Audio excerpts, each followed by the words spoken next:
You know, some of the most intellectual conversations we have about basketball occur on the courts and in the barbershops. We have these intense debates and shouting matches about who the GOAT is, which team was better, and who the better player is. It's in our human nature to decipher this. We compare teams and players from the same era and different decades to determine which team was better, which player was better. The debate topic I'm hearing less and less these days is who is better, Ray Allen or Reggie Miller. These are two players who played the same position, played very similar styles of basketball, and predicated their game on the three-point shot.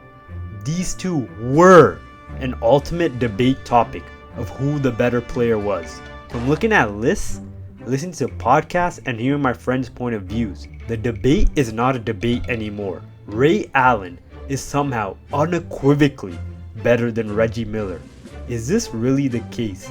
Is this not even up for debate anymore? In this video, we're going to be looking beyond the surface of both their respective careers and compare and end the debate of who is actually better, Ray Allen or Reggie Miller. We must look at three different categories: their stats, their accolades, and their playoff play. Now let's get started. What you see on the screen right now are some simple stats. These are Ray Allen's and Reggie Miller's base stats, the only stats the majority of NBA fans are looking at these days. At quick glance, you'd say, oh yeah, Ray Allen is better. He has him slightly in every statistical category. Well yeah, this is definitely the case, but you're ignoring the fact they played in different eras. Reggie Miller played in a league where ISOs were consistently run. Rules were more catering to the defense, and the flow of offense was rigged. While Ray Allen predominantly played in a league where the rules were catered to the offense. But even if we give Ray Allen the edge on having the better base stats, Reggie Miller's advanced stats are far better than Ray Allen's.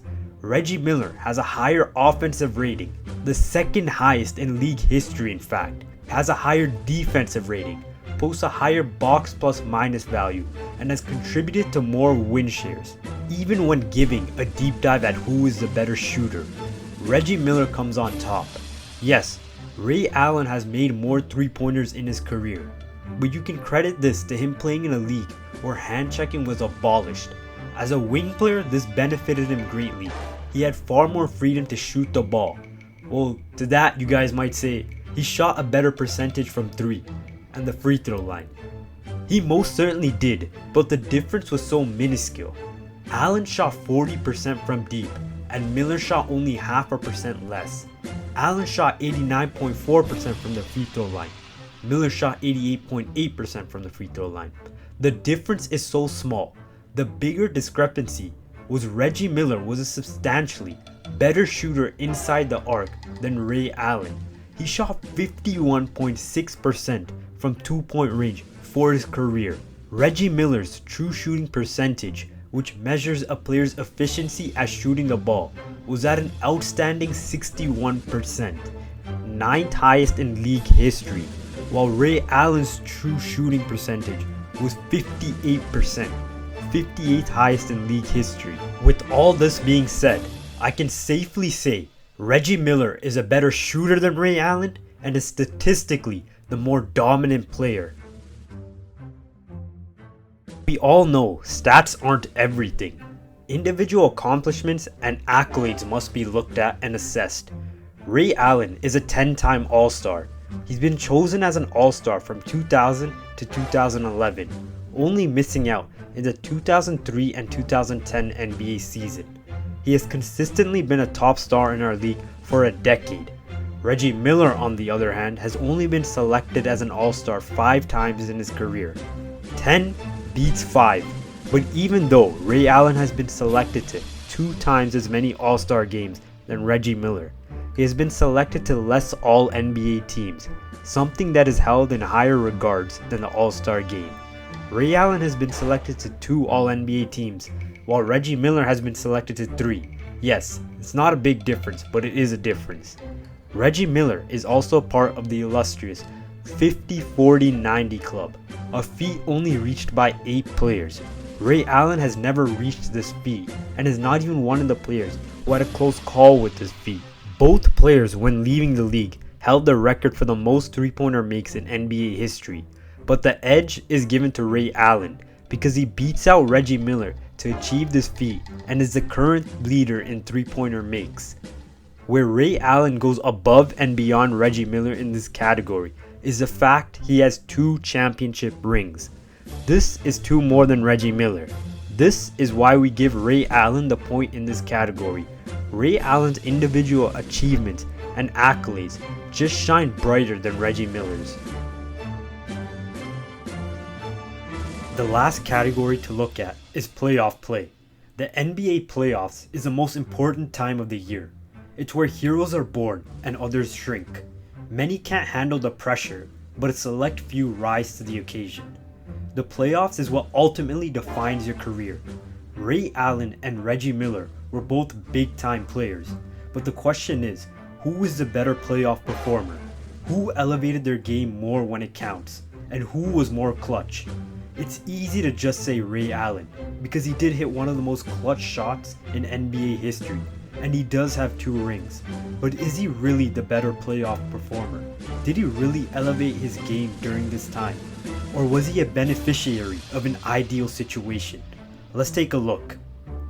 During playoff time, Ray Allen has historically shown he statistically regresses as a player. He averages less points, assists, rebounds, and steals in the postseason. But this kind of makes sense. In the playoffs, you don't play weak teams. You don't get the rest you need. You run into far more traps, double teams, and defensive schemes that are composed just to stop you. But with all that being said, Reggie Miller regularly elevates his game during playoff time statistically. In his career, he averages 20.6 points during the playoff, 2 more points than he averaged during the regular season, and has averaged 27 plus points multiple times during his postseason run, a feat never achieved by Ray Allen. So we all know who showed up more statistically during the playoffs, but who showed up more when it counts, in the clutch, whose performance pleased the eye test. Ray Allen did hit one of the most clutch shots in NBA history, a shot that'll never be forgotten, a shot that would aid him in capturing his second NBA title. But is Ray Allen really a more clutch player than Reggie Miller? Has he performed better to the eye test than Reggie Miller? I have one word in answer to what you just asked me. No! How about a big no? Reggie Miller is one of the most clutch players in NBA history. There are rarely any other player who has hit as many big shots in the playoffs as much as he did and showed up for big games.